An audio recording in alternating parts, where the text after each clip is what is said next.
How's everybody doing? Today's video is going to be the review and demo of my 2019 Gibson Flying V B-2. I realized that I probably went over the specs about as much as I would have anyway in the unboxing video that I just did, so if you missed that one, go check it out.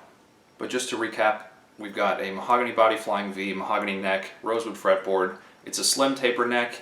Because the finish is so thin, I think the neck feels thinner than a normal 60s slim neck would on a Les Paul. Honestly, the neck on this guitar is about the thinnest neck that I could tolerate, but it is what it is. With the B2 spec, we've got the blacked out Grover tuners, we got the Dirty Fingers Plus pickups, which are really high output, the black hardware. We have, what I like about this one is it has the smaller style pickguard, so it doesn't go all the way up here, although it probably should, because I don't know if you can really see, but I've played this guitar maybe 10 times, and there's a big wear mark right here. There's some pick scratches going on right here. There's a big wear mark right here.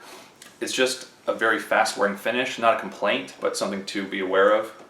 Also, although this started off being very satin, the back of the neck is pretty much glossed up already.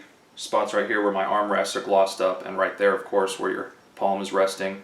Again, not complaints, just something to know about the satin black finish. It's going to show a lot of wear. But anyway, in addition to the smaller pickguard, this spec actually has the larger 70s style Gibson logo as opposed to the small one, which I talked about in the last video. I think this is the best visual combination on Flying V personally, the small pickguard with the 70s style truss cover logo. So myself, coming from a Les Paul background mainly, I have to say my impressions of the V, you get used to it pretty quick when you're standing up. One thing that's interesting, which I noticed, which is probably why a lot of metal players adopted this shape, is that even though this guitar is actually a lot lighter than a Les Paul, which is weird, it feels like it's half the weight, even though it looks like it's massive, because it's very long, but it's pretty thin front to back, and it doesn't have that maple top, which adds a lot of weight. So I'm actually not a big fan of real light guitars, which this one is, but at least what it has going for it is that it is balanced, so it doesn't neck dive. It's not like playing an SG, which is light, but the neck dives really bad. I really can't stand playing SGs for that reason, although they're also solid mahogany. They're going to sound similar, but this has a real booming sound to it. It comes across acoustically, but it also comes across on recording. It almost sounds like it has that boominess where you'd almost think it was like weight relieved or something, but it's not. It's just not a very thick body to begin with.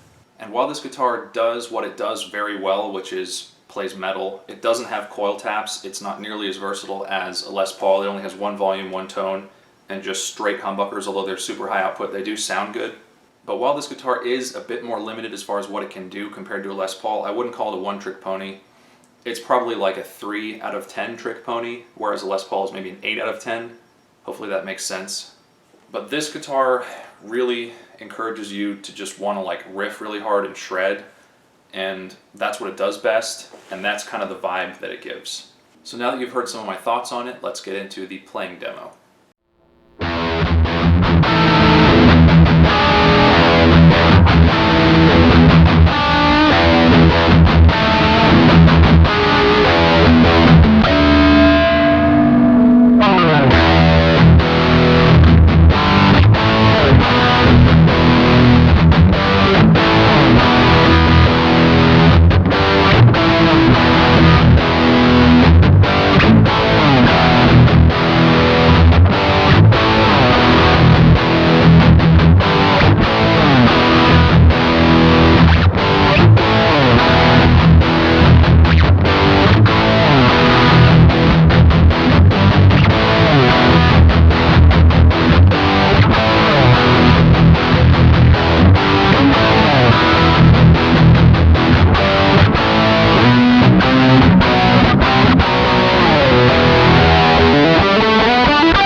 watching. If you like this video, don't forget to share it and subscribe, and I will see you next time.